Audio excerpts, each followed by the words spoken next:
écouter dans le nom. Fais-nous du bien, Seigneur. Accompagne-nous dans le nom de Jésus. Que ton esprit reste avec nous. Que tes anges restent en mouvement. Afin que cette parole puisse être une vie pour quelqu'un. Dans le nom de Jésus, je prie. Amen. Voilà. J'espère que vous allez bien. Est-ce que nous sommes prêts pour commencer? Depuis le début, j'étais en train de prier et je disais à Dieu, Père, permets-moi d'être enseignant aujourd'hui. Donc, je suis en train de prier que la gloire qui m'accompagne dans l'étude biblique puisse encore m'accompagner aujourd'hui parce que il y a des choses qui sont en train de bouillir, au fait. J'ai envie d'annoncer ces choses-là. Est-ce qu'il y a quelqu'un qui est prêt, au fait, pour être béni aujourd'hui? Quelqu'un qui est prêt pour être béni aujourd'hui. Alors, j'aimerais remercier les seigneurs pour l'opportunité, au fait, qu'il me donne aujourd'hui de sa part. Vous savez, c'est pas une évidence, c'est juste un privilège que peut-être ici, et sûrement même, il y a des gens plus sages que nous. Il y a des gens qui nous dépassent en sagesse, en actes, et tout ce qui va avec. Mais si nous venons parler de la part de Dieu, ce n'est pas parce que nous sommes plus excellents.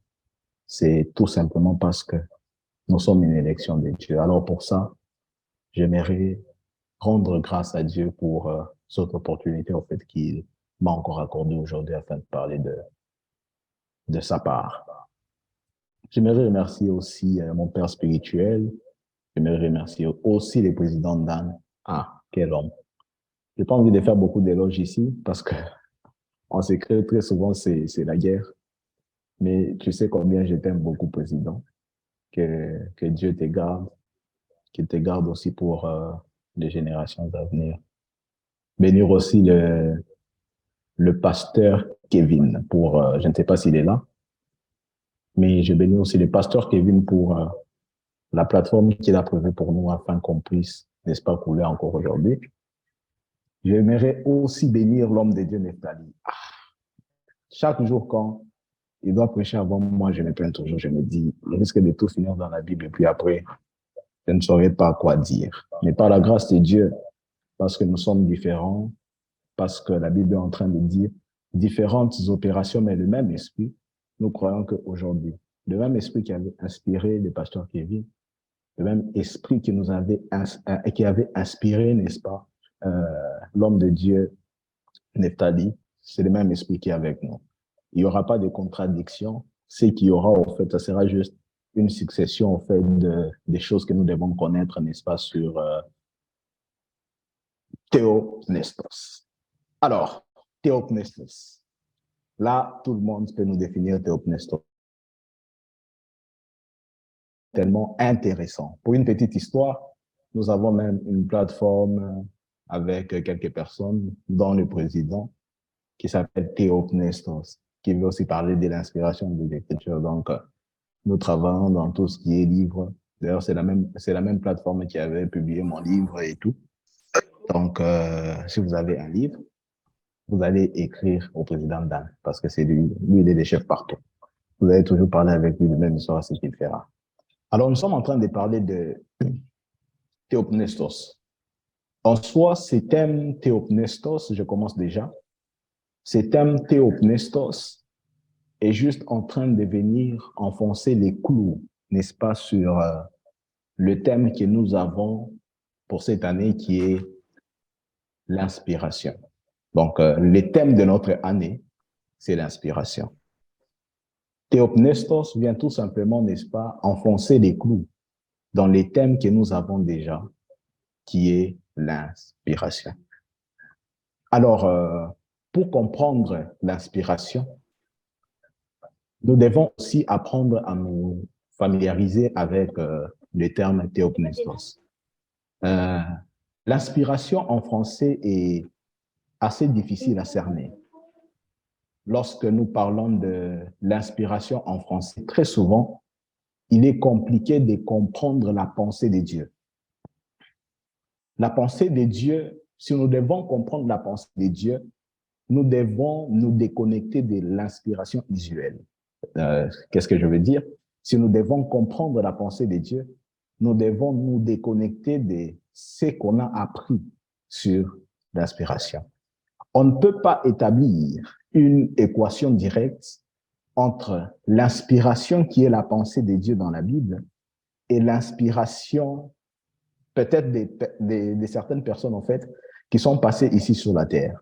Parce que nous devons noter que, bien évidemment, il y a eu des gens qui sont passés et leur existence, en fait, n'a pas été vaine. Des personnes qui sont passées sur la terre et qui ont réellement fait preuve au fait de l'inspiration. Parce que nous sommes en train de parler de l'inspiration des Écritures, nous devons nous dire qu'il y a bien évidemment des écrivains qui sont passés à l'acte et bien évidemment qui ont été inspirés parce que le texte est en train de dire toute écriture est inspirée de Dieu. Donc, bien évidemment, il y a des écrivains qui sont passés et nous les connaissons. On est en train d'apprendre qu'il y a pratiquement 40 écrivains dans toute la Bible qui ont écrit les 66 livres.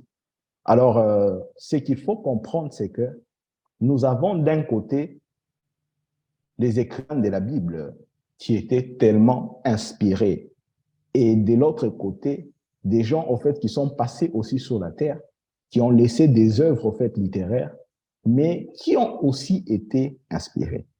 Est-ce que l'inspiration que nous devons comprendre des auteurs de la Bible, comprendre des gens, au fait, qui ont donné un sens à leur existence est la même? Notamment, nous connaissons, on a fait tous des études, on a tous étudié ces messieurs qui nous faisaient mal à la tête, Victor Hugo, on a vu Jean-Jacques Rousseau, Jean-Jacques Rousseau, on a vu des personnes, en fait, qui ont en fait prouvé ou qui ont donné un sens à leur par un, ils ont écrit et on apprend, n'est-ce pas, dans le monde que c'était des personnes qui étaient tellement. Est-ce que lorsque nous parlons de l'inspiration d'écriture, lorsque nous devons dire toute écriture est inspirée, est-ce que nous devons établir une équation correcte, une équation directe entre les écrivains de la Bible et les écrivains, n'est-ce pas, qui ont été inspirés, notamment Alphonse de Lamartine aussi. En fait, ces écrivains étaient inspirés, mais cette inspiration est beaucoup plus usuelle. On ne peut pas utiliser la même définition de l'inspiration de Victor Hugo à l'inspiration que les écrivains, notamment Paul, notamment Moïse, des écrivains au fait de la Bible. On ne peut pas établir une équation directe entre l'inspiration que les deux groupes au fait de personnes ont eu. En fait, l'inspiration dans le monde, on définit ça tout simplement comme l'effet d'être doué. Donc, c'est beaucoup plus une habilité, c'est beaucoup plus la capacité, n'est-ce pas, de prendre des informations dans le monde imaginaire et de l'amener en fait dans ce monde où nous vivons. On parle de l'inspiration comme étant un ensemble d'idées qui stimulent, n'est-ce pas, notre imagination. Mais lorsque nous comprenons, lorsque nous voulons, n'est-ce pas, prendre le sens de l'inspiration de l'écriture, on n'est pas là. On ne veut pas dire que Jean était doué au même rang que Victor Hugo. On ne veut pas dire Paul avait l'habilité que Jean de La Fontaine. Il y a toute une différence entre ces deux personnes-là. Et cette différence se trouve au niveau de l'inspiration. Si nous devons comprendre la pensée biblique de l'inspiration, on ne doit pas faire recours à ces gens-là. Si nous devons comprendre, n'est-ce pas, la pensée biblique de l'inspiration, nous devons nous familiariser avec le terme théopnestos. Lorsque la Bible est en train de parler de l'inspiration des Écritures, notamment, n'est-ce pas, dans 2 Timothée 3,16, la Bible est en train de nous révéler comment toute Écriture est inspirée de Dieu. Et le terme, en fait, grec qui est utilisé là-bas, c'est même le sens, en fait, de notre thème aujourd'hui, qui est théopnestos. Et on nous a expliqué ça. Théopnestos vient de 2 racines, théos et pneuma. Théos, en fait, qui est Dieu, qui veut tout simplement parler de Dieu. Et pneustos est de la même racine que pneuma, qui veut parler du vent, qui veut parler, n'est-ce pas, de l'air, qui veut parler de l'esprit. En soi, nous sommes en train de comprendre que réellement, toute écriture est soufflée de Dieu. Toute écriture est le souffle de Dieu. J'ai envie de dire quelque chose ici. Vous savez, à chaque fois que Dieu veut envoyer quelqu'un qui doit reproduire quelque chose, en fait, qui est en lui, Dieu souffle. Le meilleur moyen pour Dieu, n'est-ce pas, de communiquer sa nature ou une portion de sa nature, c'est de souffler. Cela directement est en train de nous ramener dans Genèse 2,7, où la Bible est en train de dire Dieu a formé l'homme de la poussière de la terre et Dieu a soufflé dans les narines de l'homme et l'homme est devenu une âme vivante. Donc, on comprend que la mission de Dieu était de créer l'homme à son image et selon sa ressemblance. Mais nous sommes bien d'accord que l'image et la ressemblance de Dieu n'étaient pas tout simplement le fait que Dieu a formé l'homme de la poussière. Mais la chose qui a fait à ce que l'image et la ressemblance de Dieu puissent être dans ce que l'homme, ce que Dieu a fait, ce que Dieu a formé, c'était le souffle. En quelque sorte, ce que j'ai envie de dire est que parce que la mission de la parole est une mission importante, qu'est-ce que Dieu fait? Dieu fait en sorte que cette parole puisse être son souffle. Est-ce qu'on se comprend? Dieu fait en sorte que cette parole puisse être son souffle. Donc, lorsque Dieu a besoin de visiter, par exemple, le président Dan, Dieu va faire en sorte que son souffle puisse être en lui. C'est pourquoi la Bible est en train de dire toute écriture est le souffle de Dieu.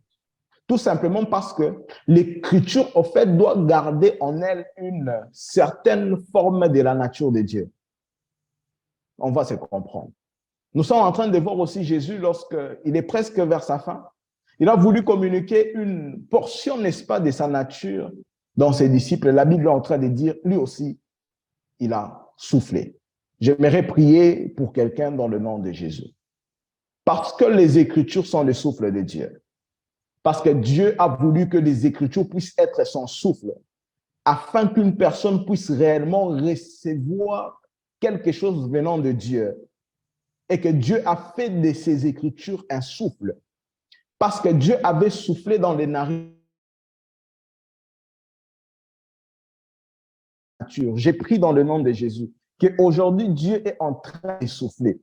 Je ne voulais pas dire Dieu est en train de souffler. Je suis juste en train de dire aujourd'hui, Dieu est en train de rendre quelqu'un son souffle. C'est-à-dire, c'est toi qui arriveras devant des personnes qui ont besoin de la portion de Dieu et tu communiques cette portion. Quelqu'un ne m'a pas encore compris. Je suis juste en train de dire à quelqu'un, nous sommes en train d'enseigner, mais permettez-moi de prophétiser. Vous êtes le souffle de Dieu. S'il y a des gens qui ont besoin de voir quelque chose, n'est-ce pas? S'il y a des gens qui ont besoin de voir, en fait, Dieu, parce que le monde dans lequel nous sommes réellement est en train d'attendre la manifestation des fils de Dieu. J'aimerais le dire, le monde est en train d'attendre la manifestation des gens qui ont le souffle de Dieu. Qu'est-ce que je voulais dire? Le monde est en train d'attendre la manifestation des souffles de Dieu. Parce que Dieu aujourd'hui est en train de faire de toi un souffle, tu es en train de t'élever et tu pars, n'est-ce pas, communiquer cette nature à d'autres personnes. Permettez-moi de lire. Est-ce qu'on peut maintenant lire 2 Timothée 3, 16? Est-ce qu'il y a quelqu'un qui peut m'aider à lire 2 Timothée 3, 16? J'aimerais travailler avec vous parce que nous sommes en train d'enseigner. Quelqu'un d'autre me prépare Matthieu 10, 19. C'est comme ça qu'on étudie dans notre cours biblique.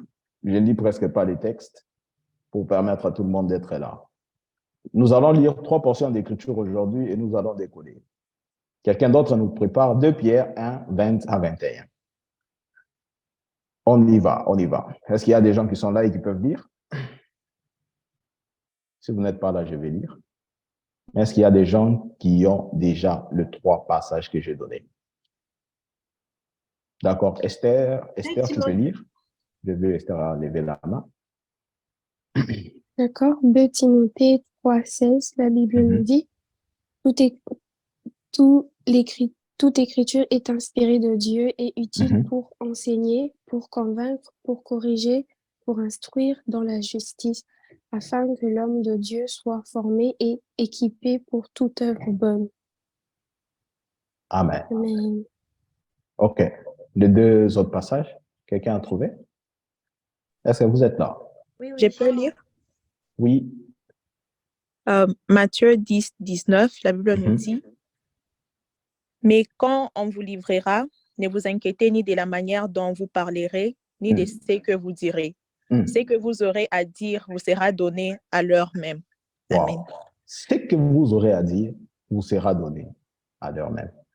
Quelqu'un d'autre nous prend le dernier passage de 2 Pierre 1, 20 à 21.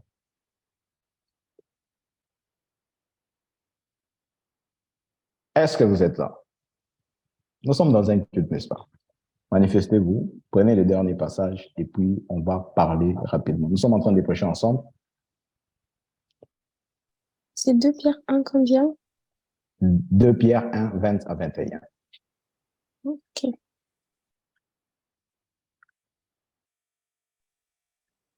Je veux lire? Oui, allez-y. 2 Pierre 1, 20 à 21, la Bible dit, « Sachez avant tout qu'une prophétie de l'Écriture n'est qu'une affaire d'interprétation personnelle. » Désolée, je reprends. « Sachez avant qu'une prophétie de l'Écriture n'est qu'une affaire d'interprétation personnelle. Car ce n'est jamais par une volonté d'homme qu'une prophétie a été apportée, mais c'est poussé par le Saint-Esprit que des hommes ont parlé de la part de Dieu. » Amen. On a lu de Timothée 3,16. La Bible est en train de nous dire, je commence mon message, toute écriture est inspirée de Dieu. C'est que nous devons comprendre lorsque nous prenons toute écriture est inspirée de Dieu, c'est que l'écriture ou l'inspiration, je voulais dire, l'inspiration est verbale et plénière. Vous allez me comprendre. Lorsque nous disons que l'inspiration est verbale, c'est pour nous signifier quelque chose de très important. C'est que le verbe même, la syntaxe même, la forme, n'est-ce pas, des phrases, tout ce qui peut constituer, n'est-ce pas, les Écritures, ont été d'une inspiration divine. Donc, le premier point que nous allons prendre, c'est que l'inspiration verbale, c'est le fait qu'on considère comme l'inspiration des Écritures a été verbale. C'est pour dire le verbe même, le mot, la syntaxe, n'est-ce pas, ont été d'une inspiration divine. Vous allez me comprendre avec l'exemple de Moïse. Dieu lui demande de prendre un support et d'écrire ce que Dieu va lui dire, n'est-ce pas? Donc, nous considérons aussi que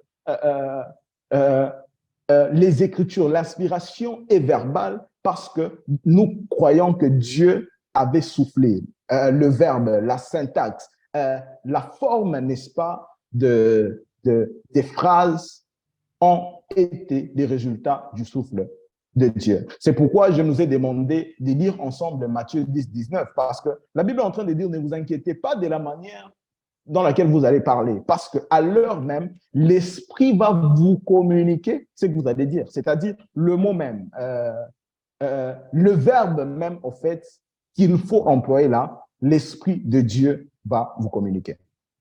Nous devons comprendre et accepter que l'inspiration est aussi verbale, que Dieu avait inspiré, n'est-ce pas, avait inspiré les Écritures verbalement.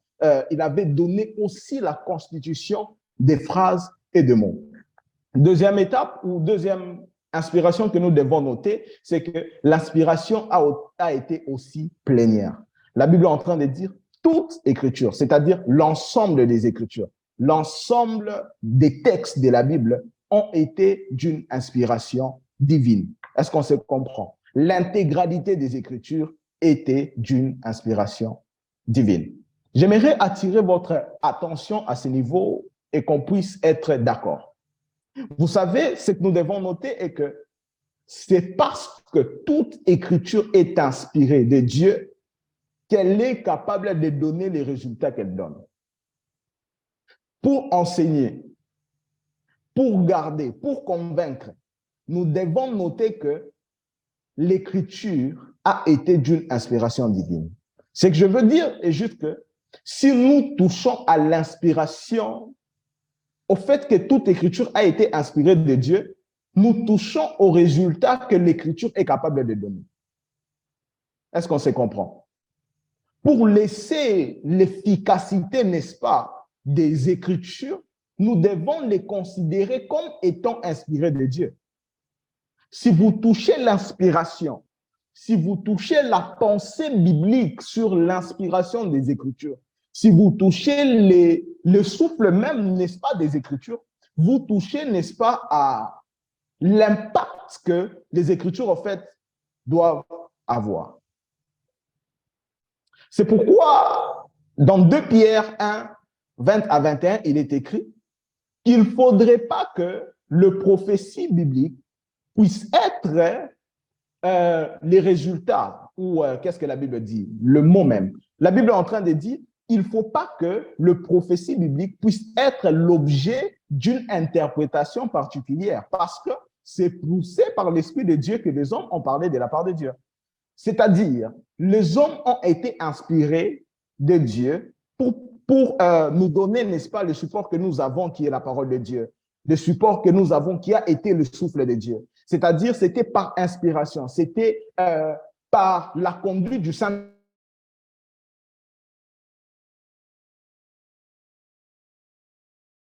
particulière, la personne vient toucher au résultat en quelque sorte que cette parole en fait doit donner. Si nous devons garder l'efficacité de la parole de Dieu, nous devons aussi accepter et prendre, n'est-ce pas, l'inspiration comme plénière. Si nous touchons au fait que l'inspiration est plénière, si nous touchons au fait que l'inspiration est divine, nous touchons au résultat que l'inspiration doit avoir. C'est pourquoi vous allez comprendre aujourd'hui, même dans le monde dans lequel nous vivons, il y a beaucoup de problèmes parce qu'on ne prend pas d'abord la pensée de Dieu comme plénière. On commence alors à se poser des questions. Est-ce que c'est vraiment Dieu qui a dit ça? Est-ce que là, je trouve que c'est Paul qui est en train de parler, ce n'est pas Dieu. Là, je trouve que c'est David qui est en train de parler. Une chose que vous devez noter est que toute écriture est inspirée de Dieu, ne veut pas dire que toute écriture est en train de parler de Dieu. Toute écriture est inspirée de Dieu, veut nous dire que toute écriture, n'est-ce pas, est d'origine divine. L'origine même, n'est-ce pas, des écritures, c'est la divinité. Écoutez-moi. La Bible a plus de 40 auteurs. Mais, qu'est-ce que je voulais dire? La Bible a plus de 40 écrivains, mais un seul auteur. Vous savez, j'étais en train de discuter une fois avec quelqu'un, je disais à la personne, moi, je crois beaucoup plus en la Bible, je crois beaucoup plus en la Bible qu'au Coran. Si vous êtes musulman, excusez-moi. Peut-être cet aspect historique que je vais en fait développer ici peut vous amener même à croire comme nous en Jésus. La Bible, n'est-ce pas, que nous utilisons a plus de 40 écrivains. Mais vous allez vous rendre compte que si aujourd'hui on me donne à moi, Michel, d'écrire en fait sur la guerre. Je vais parler en fait des faits que je connais. Je vais parler des faits de ma génération. Je vais parler des choses en fait qui sont en train de passer en fait dans ma génération, notamment la guerre en Ukraine. Je peux énumérer ça. Si on parle, on donne aussi à Dan de parler, n'est-ce pas, de la guerre. Dan va aussi écrire sur la guerre. Et vous allez vous rendre compte qu'à un certain niveau, parce que nous sommes d'une même génération, nous allons avoir presque de mêmes pensées parce que nous sommes soumis aux mêmes réalités. Qu'est-ce que je suis en train de vouloir dire? La Bible que nous utilisons, c'est tout un processus, c'est tout un livre qui a traversé des générations. Nous avons le premier écrivain qui est Moïse, comme on les considère. Moïse a commencé à écrire le Pentateuque moins 1400 avant Jésus, c'est-à-dire 1400 ans avant Jésus, c'est quand il a commencé à écrire. Après avoir écrit, il y a eu d'autres personnes qui ont écrit, même après Jésus, après la mort de Jésus. Il y a eu des gens qui ont écrit. C'est-à-dire, il y a tout un temps qui est passé où il y a différentes personnes vivant dans différentes générations, mais écrivant, on dirait, des choses qui sont en train de se succéder. Qu'est-ce que je suis en train de vouloir révéler ici? Et que la Bible que nous avons ne se contredit pas, mais elle a déjà commencé à exister à moins 1400 avant Jésus. C'est-à-dire qu'il y a même des gens qui sont venus après, qui ont aussi écrit, notamment les Paul et tout. Ils sont venus même après la mort de Jésus. C'est quand ils ont commencé à écrire tout ce que nous avons comme épître. Est-ce qu'on se comprend? La raison pour laquelle moi, Michel, je crois beaucoup plus en la Bible que dans d'autres livres, c'est parce que notre Bible a connu plus de 40 écrivains. Mais lorsque nous lisons l'histoire de la Bible, c'est toute une histoire en fait qui se succède. C'est juste pour nous dire que notre Bible a eu 40 écrivains, mais pas 40 auteurs. Parce que lorsqu'on parle d'écrivain, c'est une personne qui accompagne une œuvre littéraire.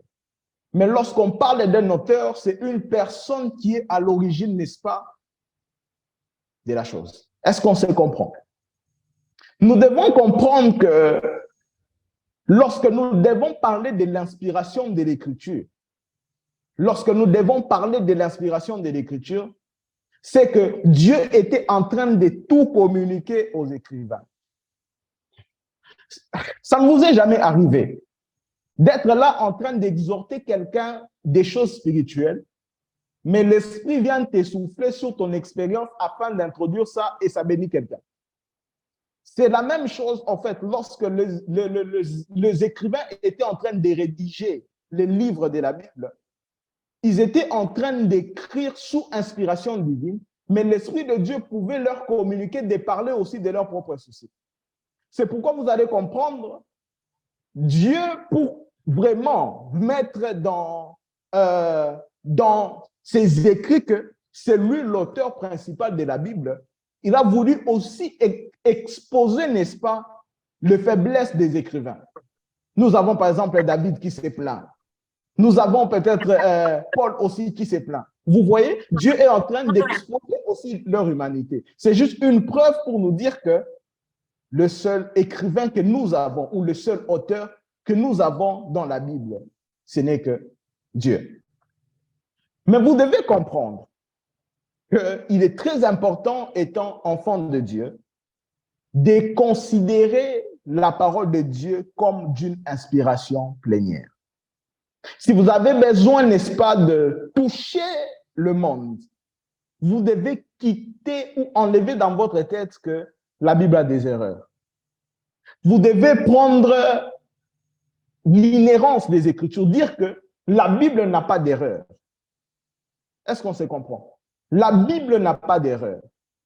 Tout ce que Dieu a bien évidemment écrit, c'est bien sûr pour encore révéler sa personne. Si vous touchez, comme je l'ai dit au début, à l'inspiration des Écritures, vous touchez au résultat que les Écritures peuvent avoir. Alors, j'ai envie, en fait, de développer quelque chose ici. C'est de parler de la position, n'est-ce pas, favorable du cœur pour considérer la Bible comme étant inspirée de Dieu.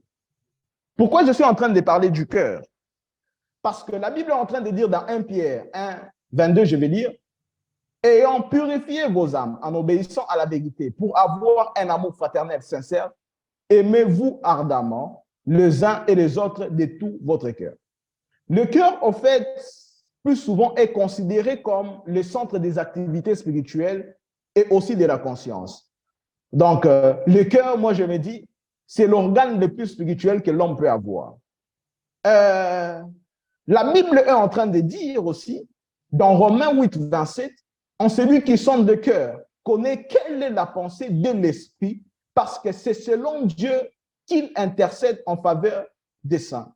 Si vous devez comprendre, si vous devez, n'est-ce pas, donner les résultats, transmettre, n'est-ce pas, les résultats que vous recevez de Dieu, vous devez avoir une certaine position de votre cœur, afin que l'écriture qui est toute inspirée de Dieu puisse avoir les résultats au fait qu'elle doit avoir.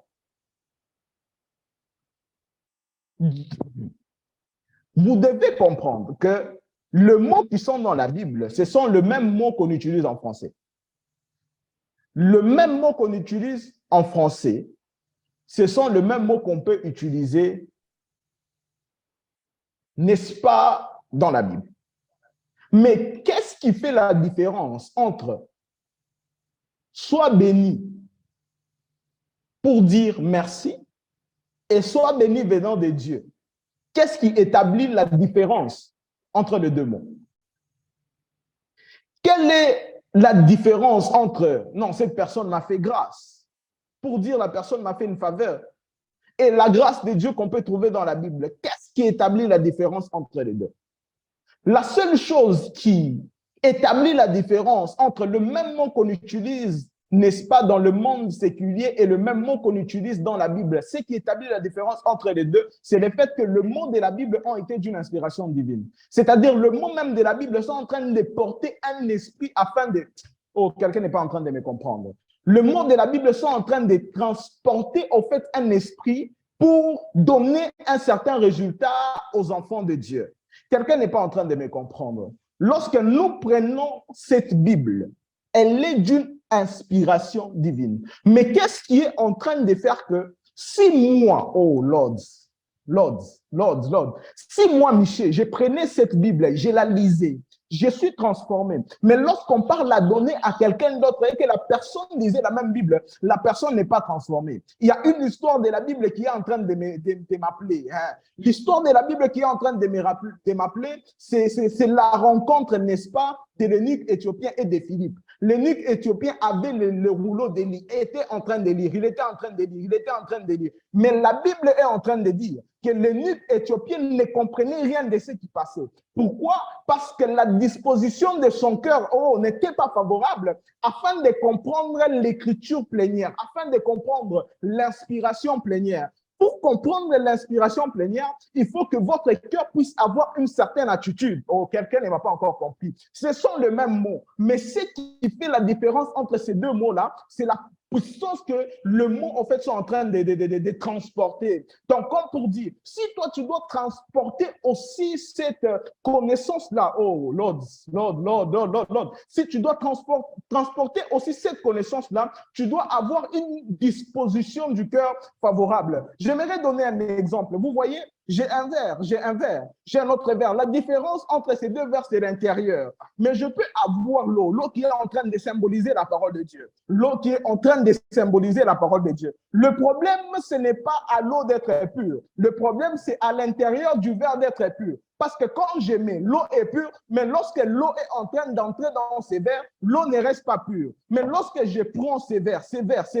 qui est intacte, qui a une bonne disposition et que je mets l'eau qui est pure, l'eau reste intacte. Comme pour dire, l'homme ne communique pas ce qu'il dit, l'homme communique ce qu'il est. C'est ton intérieur qui va déterminer si la parole plénière que tu vas recevoir peut donner les résultats qu'elle doit donner. C'est-à-dire ton cœur doit avoir une certaine disposition afin que les gens puissent réellement être transformés. Vous savez, le grand problème aujourd'hui à l'Église n'est pas tout simplement le fait que les gens ne connaissent rien, mais le grand problème, c'est leur cœur.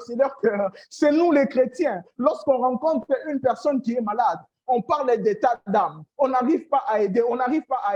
C'est ça le problème de notre génération. Le verre, au fait, n'a pas de problème pour recevoir, mais son problème, c'est son intérieur. Elle peut recevoir une eau pure. Elle peut recevoir il peut recevoir une eau pure. Il peut recevoir, n'est-ce pas, la parole de Dieu pure. Mais l'état de ton cœur est en train de déterminer combien tu vas communiquer au Lord. Combien tu vas communiquer cette parole de Dieu? Je prie et je déclare aujourd'hui que Dieu est en train de rendre, oh Lord, que Dieu est en train de rendre tes cœurs disponibles afin de garder l'inspiration plénière de Dieu pour toucher les générations plénières. Dieu est en train de nous rappeler aujourd'hui de garder encore nos cœurs plus que toute chose. Car c'est de lui que proviennent les sources de vie. La Bible est en train de dire, lorsque Jésus part à la rencontre de la femme samaritaine, Jésus arrive et Jésus lui dit, ce n'est pas cette eau qu'on vous a laissée. L'eau, au fait, que moi je donne, quand elle vient en toi, les sources d'eau vive jailliront de ton sein, jailliront de ton sein, jailliront de ton sein. L'eau qui représente la parole de Dieu. Mais la femme samaritaine, la chose qui devait la distinguer avec sa génération, c'était l'état de son cœur. Elle était prête à recevoir cette eau. Et lorsqu'elle a reçu, elle est partie la communiquer aussi aux autres. J'ai pris et je déclare pour Peniel, Dieu aujourd'hui, il est en train de faire quelque chose. Afin que vous puissiez faire quelque chose aussi. Considérez la Bible comme étant plénière. Mais ça dépend aussi de l'état de votre cœur. Ça dépend aussi de l'état de votre cœur. Ça dépend aussi de l'état de votre cœur. Alors rapidement, parce que nous avons un problème de temps, rapidement, je vais parler des états au fait qu'il faut. De l'état au fait qu'il faut pour garder l'inspiration plénière de Dieu dans sa vie. La Bible est en train de nous parler du respect et de l'humilité, n'est-ce pas, de la parole de Dieu. La Bible est en train de dire dans Ésaïe 66, 2 que toutes ces choses, c'est moi qui les ai faites. Tout cela est à moi, je vous les déclare. Moi, le Seigneur, mais c'est lui que je regarde avec bonté, c'est le malheureux qui est découragé. C'est lui qui écoute ma parole avec un grand respect. C'est lui qui écoute ma parole avec un grand respect. L'une des choses qui dispose votre cœur à communiquer, n'est-ce pas, les choses que vous recevez, à garder la pureté de l'inspiration divine des Écritures. L'une des choses qui vous permet ça, c'est tout simplement le respect de la parole de Dieu. Vous devez respecter la parole de Dieu et vous humilier par rapport à celle-ci. Respectez que la parole de Dieu est élevée au-dessus de vos croyances. Respectez que la parole de Dieu est élevée au-dessus de vos cultures. Respectez que la parole de Dieu est élevée au-dessus de vos préjugés. Respectez que la parole de Dieu est élevée au-dessus de toutes les choses que vous connaissez. La parole de Dieu, c'est une représentation physique de Dieu sur la terre. Parce qu'elle porte parce qu'elle est aussi une extension de sa nature. La parole de Dieu, elle est aussi une extension de sa nature. Vous devez respecter la parole de Dieu au même rang que vous respectez Dieu, parce que la parole de Dieu est divine. Le deuxième point que vous devez noter, c'est l'amour pour la vérité.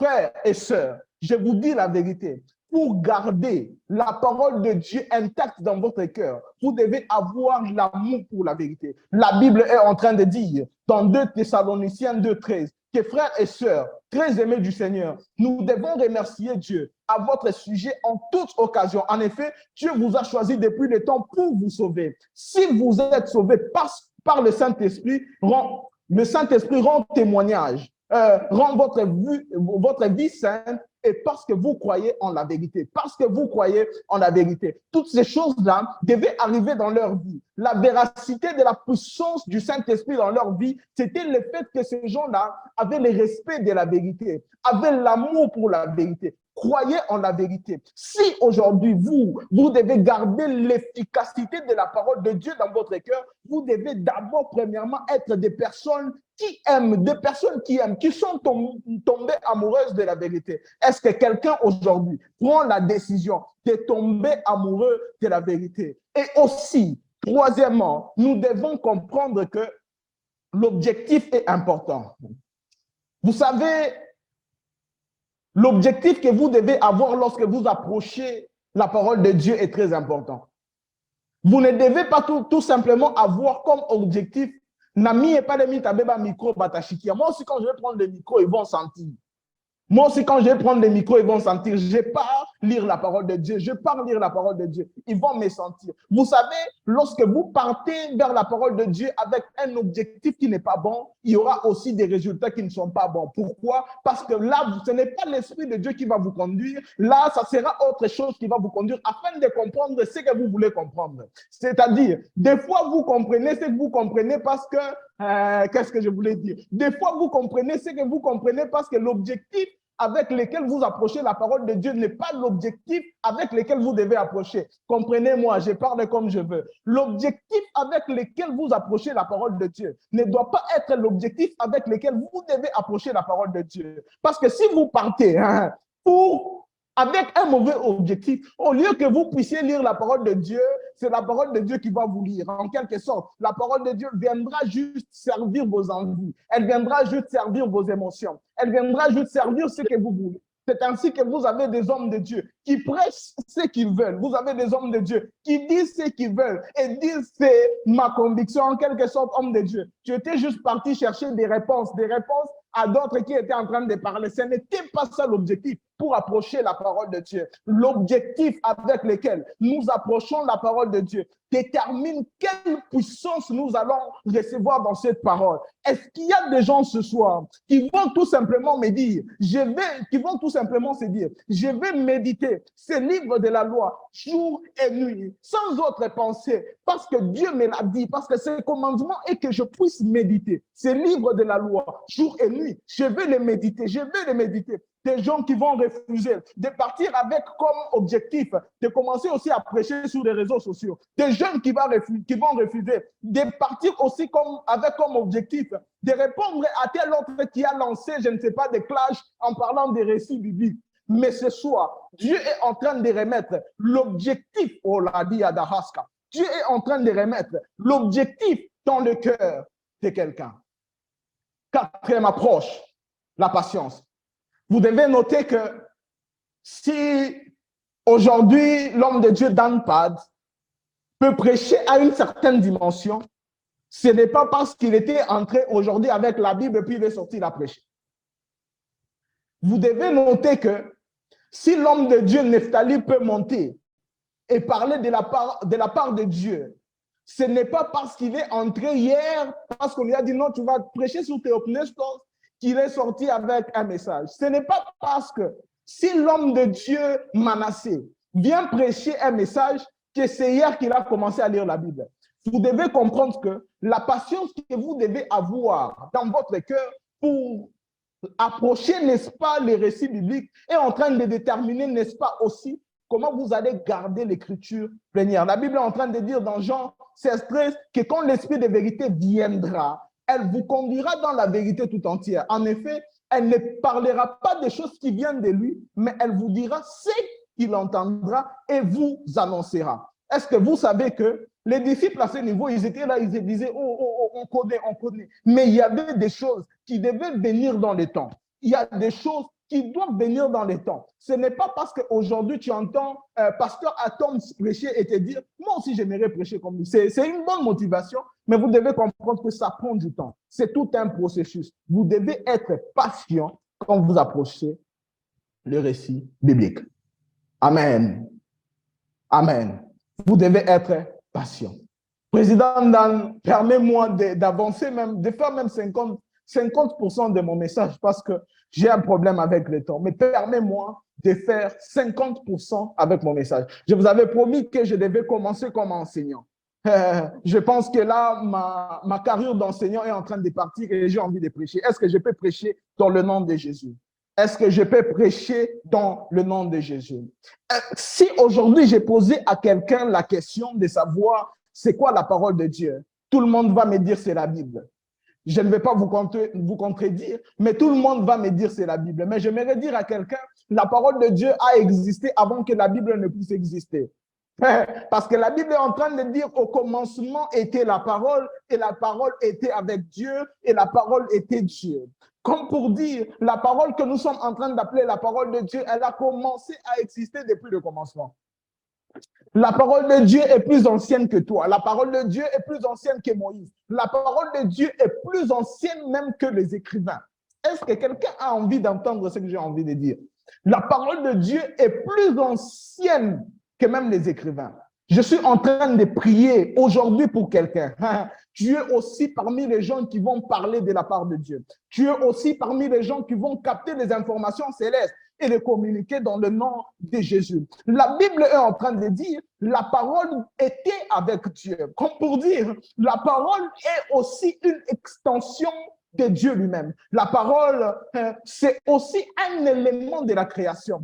J'aime quelque chose qui est en train de se passer dans la création. La Bible est en train de dire, au commencement était la parole et la parole était avec Dieu. Et lorsque nous rentrons dans la création, la Bible est en train de nous révéler comment Dieu a envoyé la parole en mission et lorsque la parole est partie en mission, la parole a accompli ce qu'elle devait accomplir. La Bible dit que le ciel puisse apparaître, que la terre puisse apparaître, que Dieu a appelé à l'existence des choses. Dieu a utilisé tout simplement sa parole.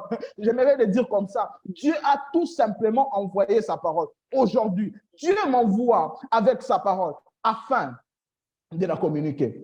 J'ai étudié avec Madadadabaya.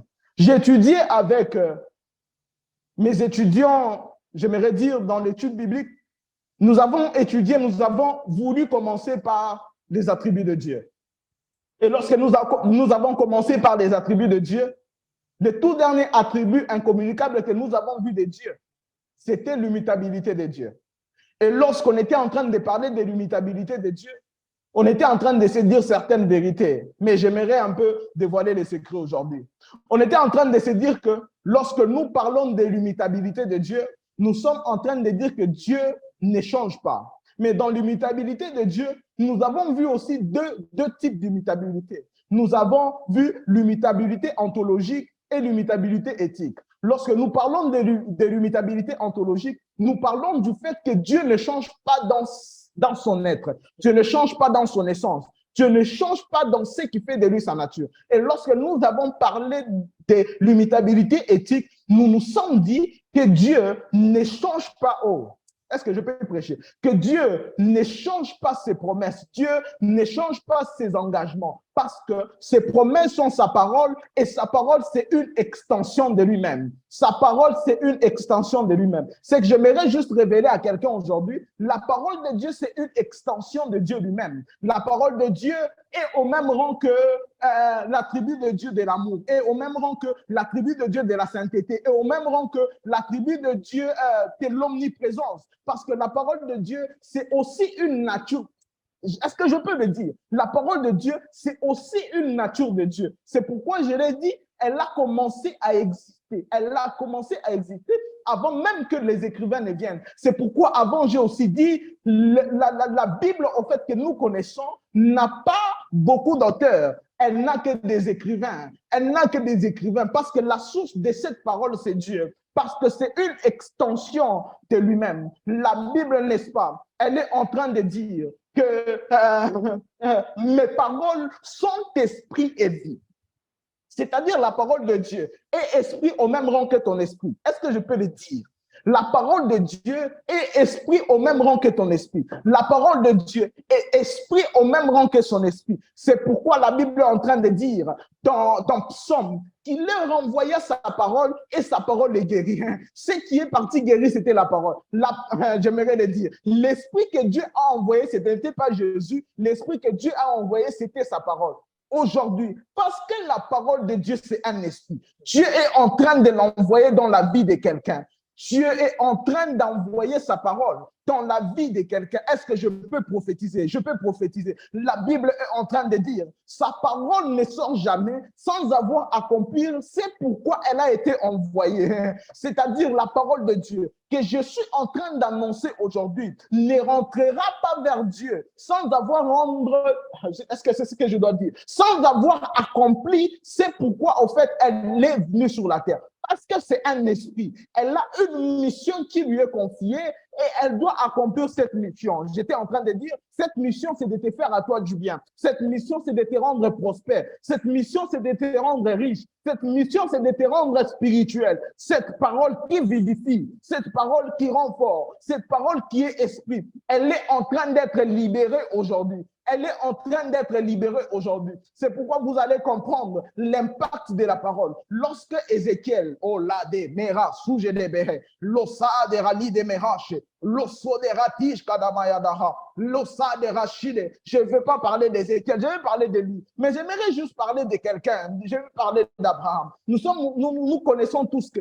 Abraham, Isaac, Jacob, toutes ces personnes-là ont été d'un impact tellement importante, ont impacté leur génération tellement avec une efficacité, avec une touche là, en fait, que le monde ne pouvait pas expliquer. Est-ce que vous savez que tout ça, c'est tout simplement par la parole de Dieu? Tout simplement parce que la parole a été annoncée, n'est-ce pas, à Abraham, que Dieu le rendra fécond, que Dieu le rendra riche, que Dieu fera de grandes choses avec lui. C'est cette même parole-là qui s'est accomplie dans lui. La même parole s'est accomplie dans Jacob. La même parole s'est accomplie dans Isaac. Je suis en train de prophétiser pour quelqu'un aujourd'hui que Dieu est en train de libérer un esprit. Et cet esprit, c'est la parole de Dieu. Cet esprit est en train de descendre dans ta vie et est en train d'accomplir des choses dans ta vie. Je ne parlais pas seulement de ta vie. J'ai parlé de la vie de tes enfants. J'ai parlé de la vie des enfants de tes enfants. J'ai parlé de la vie des enfants de tes enfants. Je suis en train de prophétiser dans le nom de Jésus que Dieu est en train de te rendre fécond, mais pas seulement toi, parce que c'est une parole qui ne peut pas aller rendre le compte au fait, elle est en train d'attendre, elle est en attente.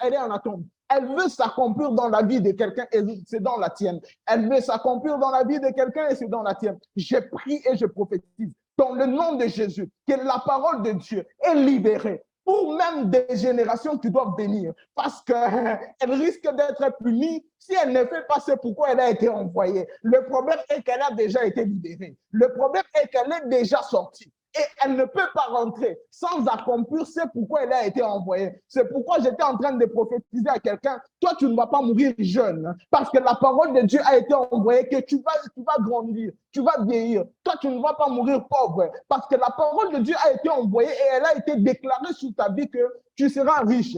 Toi, tu ne vas pas mourir comme tes voisins sont morts. Toi, tu ne vas pas mourir comme tes ancêtres sont morts, parce que tout simplement, la parole de Dieu a été envoyé. Madabash. Vous savez, la parole de Dieu est envoyée. Mais soyons d'accord avec moi que cela n'est pas suffisant. C'est un esprit, mais vous êtes aussi un esprit. Est-ce que je peux prêcher? La parole de Dieu a été envoyée.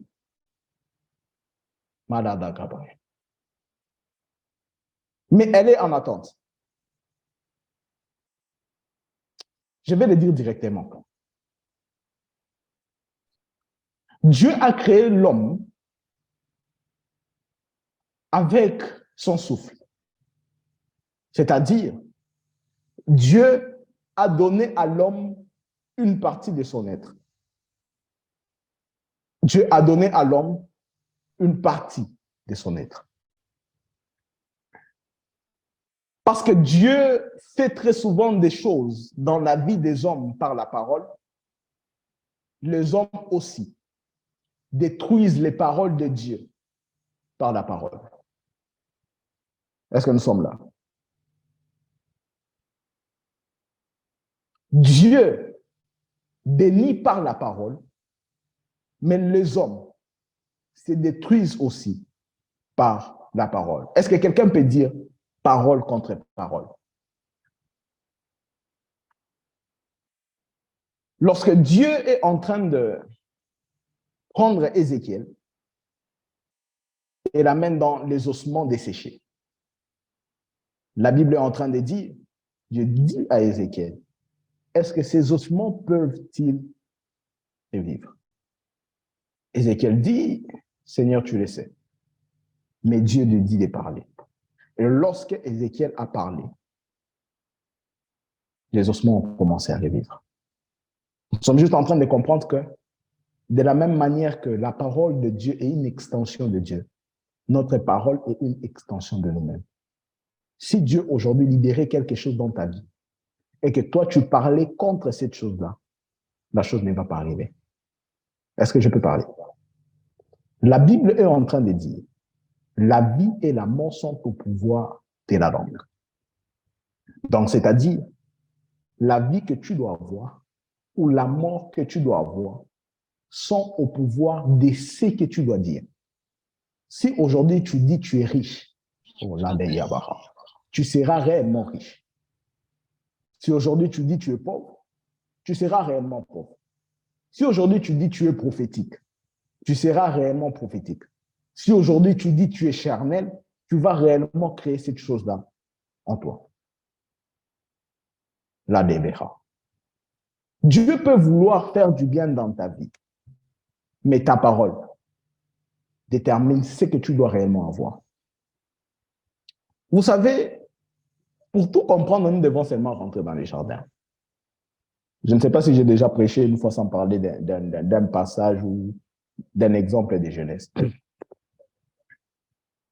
Vous savez, le diable savait que pour créer quelque chose de négatif, il ne devait pas aller forcer à Ève ou forcer à l'homme de manger le fruit. Le diable savait que la puissance, c'était la parole. C'est pourquoi lorsqu'il arrive devant l'homme, comprenez que je suis en train de parler d'Ève, lorsqu'il arrive devant l'homme, il pose une question sur la réalité qui avait déjà été annoncée. Est-ce que tu es sûr que si tu mangeais de ces fruits, tu vas réellement mourir? Vous savez, le problème est que Ève n'avait pas la parole qu'il avait pour combattre cette parole qui a déjà été lancée.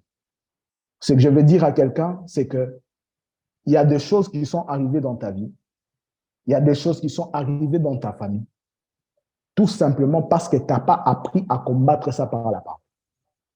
Il n'y a pas à aller insulter les gens.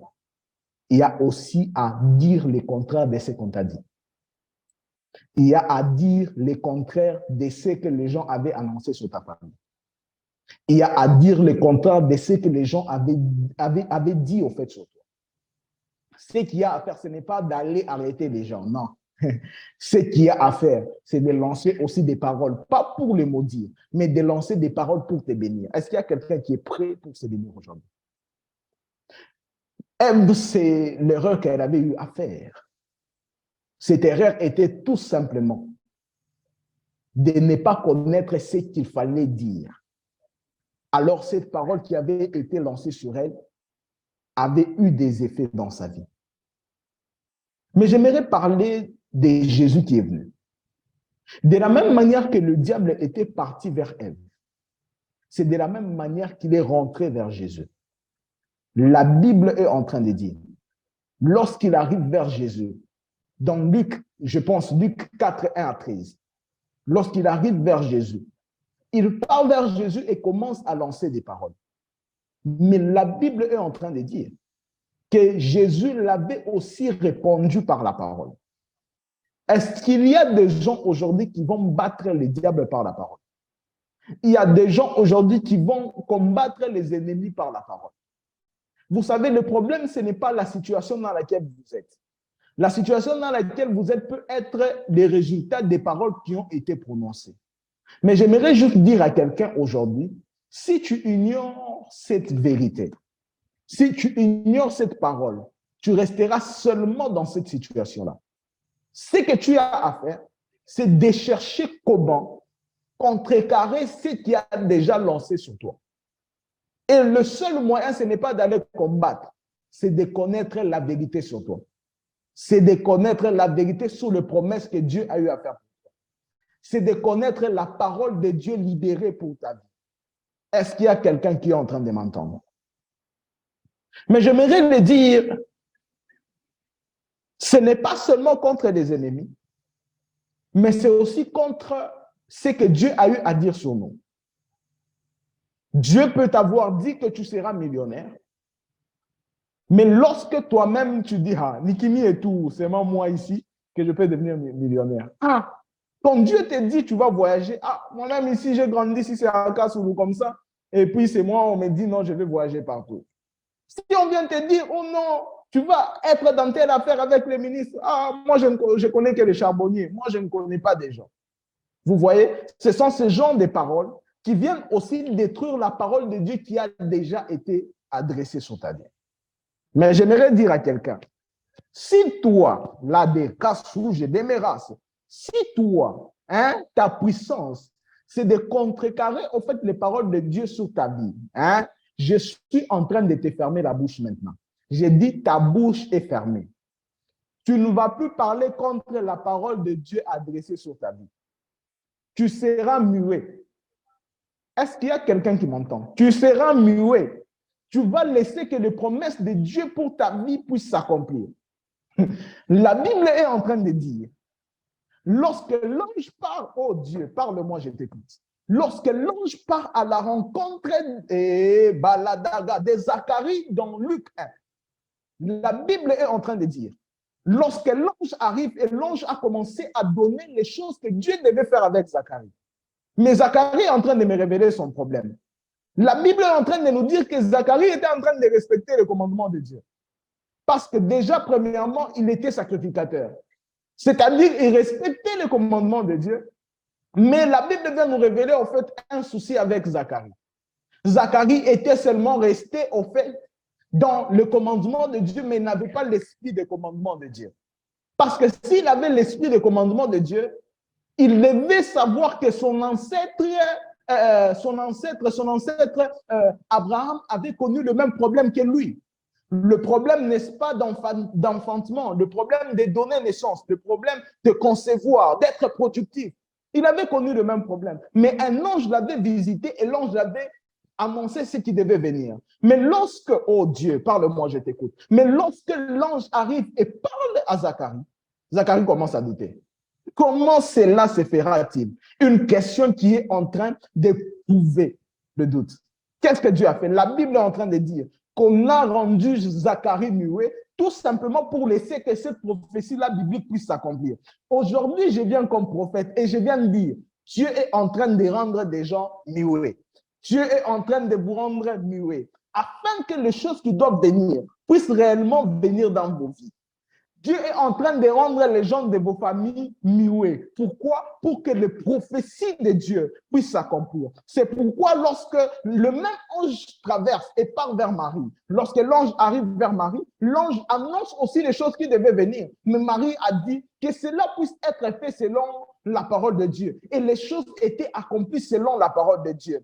Moi, je suis en train de dire, si tu es Marie, Dieu te laisse parler. Mais si tu es Zacharie, Dieu est en train de te fermer la bouche. Dieu est en train de te rendre muet parce que ces paroles doivent réellement accomplir. Non, ça a trop attendu. Depuis que ça a été libéré, ça ne peut pas rentrer sans avoir accompli. C'est pourquoi elles ont été envoyées. Ces paroles ne peuvent pas rentrer sans pour autant accomplir. C'est pourquoi elles ont été envoyées. Alors Dieu est en train de te rendre muet afin que ces choses-là puissent arriver. Est-ce que je suis en train de prophétiser sur quelqu'un? De là où tu es, Commence déjà à dire au Seigneur, Seigneur, rends-moi muet.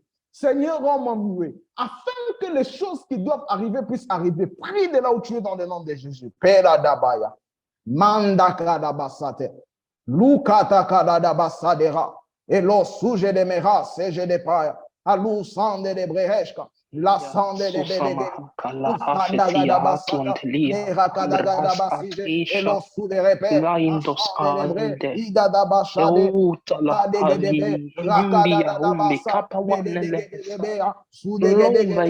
Père, rends-moi muet, afin que je ne puisse pas combattre les paroles annoncées sur ma vie. Rends-moi muet, Seigneur, rends-moi muet, afin que je ne combatte pas les paroles sur ma vie. J'ai pris au Dieu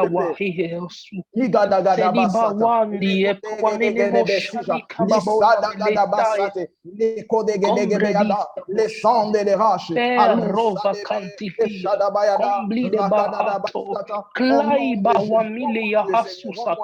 rends-moi muet, Seigneur, rends-moi muet, afin que les paroles annoncées sur ma vie puissent être réellement accomplies, puissent être réellement accomplies.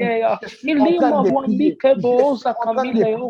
Seigneur Dieu de gloire, tu m'as fait des promesses sur ma vie, tu m'as fait des promesses sur ma destinée, tu m'as fait des promesses sur mon ministère. Père, ces paroles-là ont trop entendu. Le problème, ce n'est pas toi, parce que les choses ont été déjà guéries. Le problème, je combats ces paroles-là, mais aujourd'hui, Père, rends-moi muet, s'il te plaît, rends-moi muet, s'il te plaît, rends-moi muet, s'il te plaît, afin que ces paroles, oh Dieu, puissent s'accomplir dans ma vie.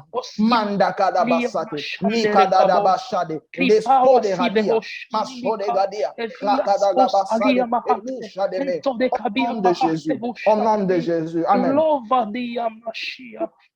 Parlez sur vous. Parlez sur vous. La Bible est en train de dire, si vous croyez de votre cœur et vous confessez de la bouche, vous allez être sauvés. Vous savez, la Bible veut aussi épingler sur le fait que vous devez parler. C'est comme pour dire, si vous ne parlez pas, vous n'êtes pas sauvés. Le processus du salut ne se limite pas tout simplement sur le fait que vous avez cru dans votre cœur, mais aussi sur le fait que vous prononcez. C'est encore vous avez cru. Alors, ce que je veux dire à quelqu'un, il ne suffit pas d'être positif, mais vous devez aussi parler de ce en quoi vous croyez. Rester positif n'est pas un problème. Mais vous devez annoncer, vous devez parler des choses qui doivent venir. Vous devez parler des choses qui doivent venir. Vous devez annoncer des choses sur votre vie. Vous devez annoncer des choses dans lesquelles vous croyez. Est-ce qu'il y a quelqu'un qui ne va pas arrêter le processus aujourd'hui? Aujourd'hui, j'aimerais que tu ne puisses pas seulement avoir un souhait dans ton cœur, mais que tu puisses aussi annoncer ces choses-là. Est-ce qu'il y a quelqu'un qui est prêt à annoncer maintenant des choses? Alors, là où tu es, commence à annoncer, annonce les choses, annonce, proclame des choses sur ta vie. Meradabaya, Malouchade, Rekadabaya, Zidagadaba, Zodegeber, Erakusha, Mandekea, Zidedebego, les souderaches, Palasadera, et l'ochandere, la sideraso, et Paragadabaya, Jitakadabaya, Mendekeatas, Aluskadebe, Rikadabasude, et Chandebre, Ragadabasate, Mindakadabayada, Zegadagabayada, au nom de Jésus, Pelogada, et la sage, Palishadego, Itandere, Palushkadabaya, Merakasube, Pilasandera, Achandebre, Shadagadabaya, Zikadabasate, au nom de Jésus. Père Dieu, j'annonce maintenant que je ne suis plus pauvre. J'annonce maintenant que je ne suis plus pauvre. J'annonce, oh Dieu, la richesse. J'annonce, oh Dieu, la richesse. J'annonce, oh Dieu, la richesse. Il ne suffit pas que je reste positif. Maintenant, je commence à appeler ces choses. J'appelle ces choses, j'appelle ces choses, j'appelle ces choses, j'appelle ces choses. Dans le nom de Jésus, Père Adaya. J'appelle ces choses, les kosuje, minda kalabaya, zekadabagaze, zekedegedebea, sukadagadabasate. J'annonce ces choses, Seigneur, j'annonce ces choses. Maintenant, ces choses sont en train de s'accomplir dans ma vie. Meko yakati yakasan derebre, liso de gadi abasha de gebe, masuke tegedegedebea, sukatakaya katakaya baha. Au nom de Jésus, Père, j'annonce ces choses, j'annonce ces choses, j'annonce ces choses. Dans le nom de Jésus, dans la vie de quelqu'un, oh Dieu, j'annonce ces choses. Dans la famille de quelqu'un, oh Dieu, j'annonce ces choses, j'annonce ces choses, j'annonce ces choses. On ne reste pas seulement positif, oh Dieu, que tu nous feras du bien dans cette génération. On ne reste pas positif seulement, Seigneur, que tu nous feras du bien dans cette génération. Mais nous annonçons aussi, nous annonçons aussi, oh Dieu, nous annonçons aussi, Père Dieu éternel,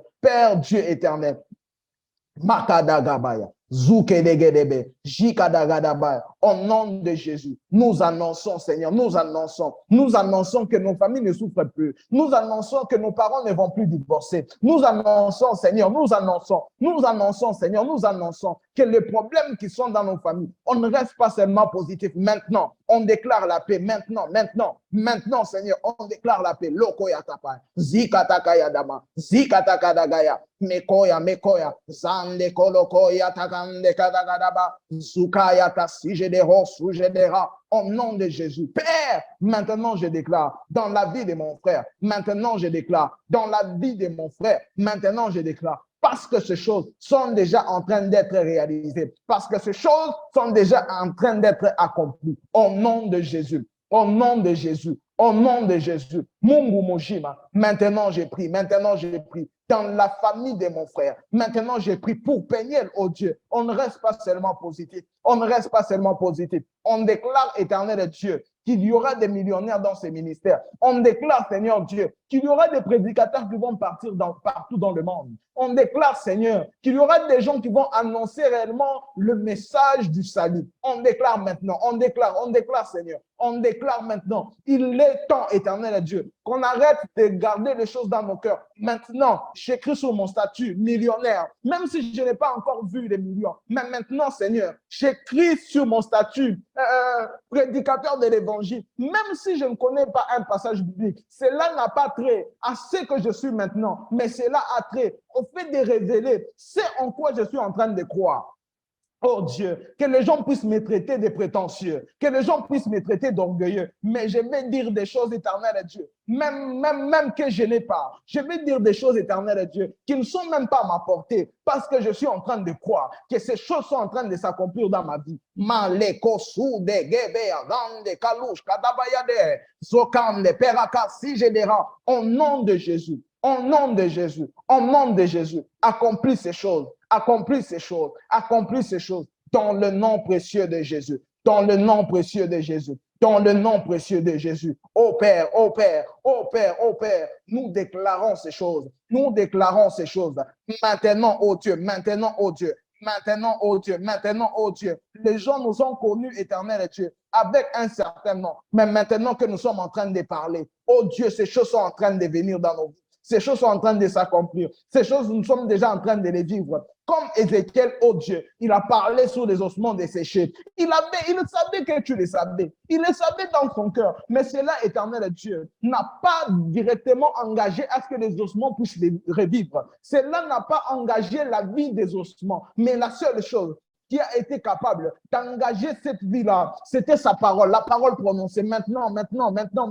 Je prie pour mon frère, ma soeur, que partout où il y avait la mort, que partout il y avait séchement, je prie maintenant et j'annonce que ces choses sont en train de revivre dans le nom précieux et glorieux de notre Seigneur Jésus. L'osso dege, pela sadege, machou dege dega, la sanderati, pila souderache, ali chande de bras, ande kaladabaya, zukadagadabaya, mendeke dege debe, soudagadabaya, au nom de Jésus. Au nom de Jésus. Merci Seigneur. Merci de nous faire du bien. Merci Seigneur. Merci de nous faire du bien. leso degedebe, zikadagadabashata, malusa degedegebe, liso degedegabaya. Au nom de Jésus, merci de nous avoir fait du bien aujourd'hui, Seigneur. Merci de nous avoir fait du bien aujourd'hui, Seigneur. Merci de nous avoir fait du bien, Seigneur.